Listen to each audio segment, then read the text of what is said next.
Olá, me chamo Natália, sou fisioterapeuta, mestranda em Ciências do Movimento Humano pela UFAM e integrante da equipe SAP.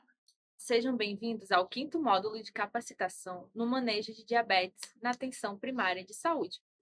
O tema que será abordado nesse módulo da capacitação é Estratégias coletivas sobre orientação da comunidade.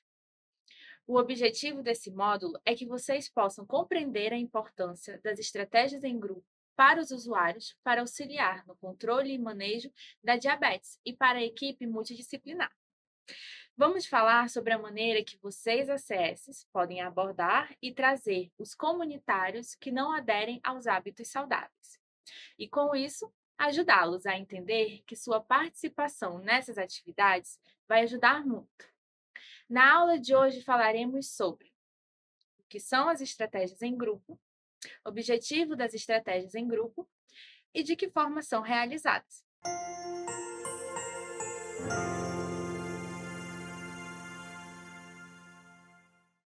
As atividades em grupo são qualquer atividade que envolva mais de uma pessoa. São usadas como instrumento terapêutico porque possui um fácil aprofundamento de discussões, ampliação dos conhecimentos e ajuda no processo de educação em saúde. Um bom exemplo são os alcoólicos anônimos. Aposto que você já deve ter visto essa cena em algum filme ou série.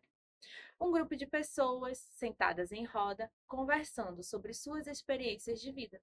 Dito isso, gostaria que você, aí do outro lado, tentasse pensar se já participou de alguma estratégia em grupo, se já ficou à frente da organização de uma ou se já viu em algum lugar, seja na sua unidade básica de saúde ou em filmes e séries. Agora que sabemos o que são as estratégias em grupo, você conseguiria imaginar qual o seu real objetivo? Bem, elas já têm como foco produzir conscientização, fazendo com que o usuário desenvolva e amplie o conhecimento sobre si e sobre os outros.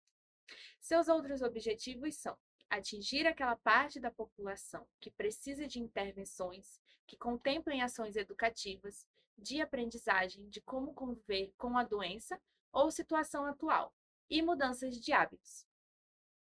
A principal característica das estratégias em grupo é a troca de experiências entre os usuários. Agora eu gostaria que você pensasse aqui comigo. Houve alguma situação em que você estava falando com alguém e não entendia nada do que aquela pessoa falava?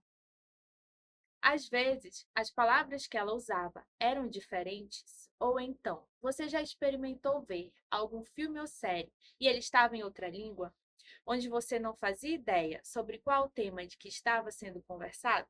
Muitas pessoas passam por essas situações quando entram em um consultório médico. Muitas vezes, todas as instruções podem estar sendo passadas para o comunitário, mas com palavras que não estão na sua rotina, ou com expressões que não são do nosso estado. As estratégias em grupo podem proporcionar clareza ao comunitário quanto a esse quesito, pois ali ele conversará com pessoas que vivem a mesma realidade que a dele. Para melhorar ainda mais sua compreensão, eu vou trazer uma situação. Dona Maria foi diagnosticada com diabetes mellitus tipo 2 e mora no bairro X. E como recomendação médica, deveria comer mais frutas, como goiaba, abacaxi e abacate. Ela ficou triste quando a nutricionista receitou essas frutas, pois no supermercado perto da sua casa não as vende. No dia seguinte, a agente comunitária de saúde passou na sua casa e lhe informou sobre as atividades em grupo que ocorriam na UBS para usuários com diabetes mellitus. Chegando lá, ela conhece Joana, que informa a Maria que existe uma feira a 3 ruas de distância da UBS, que tem todas as frutas que ela precisa. Com esse exemplo, conseguimos compreender que se Dona Maria não fosse para a estratégia em grupo, não haveria essa troca de experiências e provavelmente ela custasse saber a feira ali perto. Agora já sabemos o que são as estratégias em grupo e quais os seus principais objetivos. Podemos então começar a pensar na parte prática.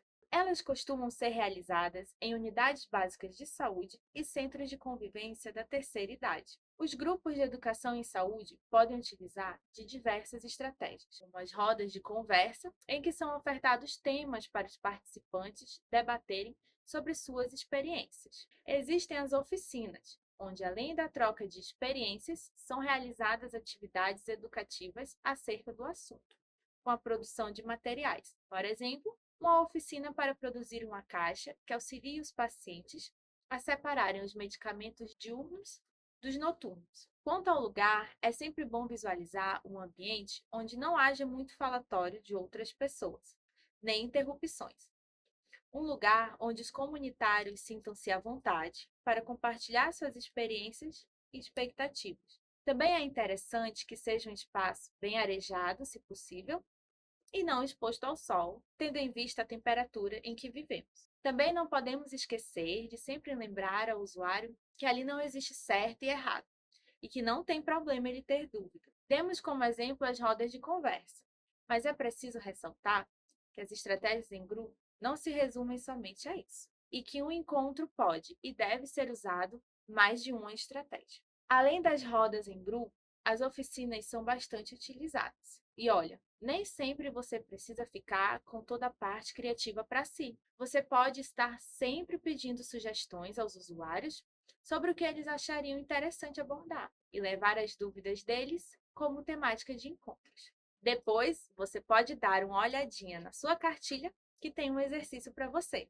E com base em tudo que abordamos na aula de hoje, o principal legado que você acesse pode levar desde já para aquele seu comunitário é que existem diversas maneiras de incentivar o próximo a cuidar de si.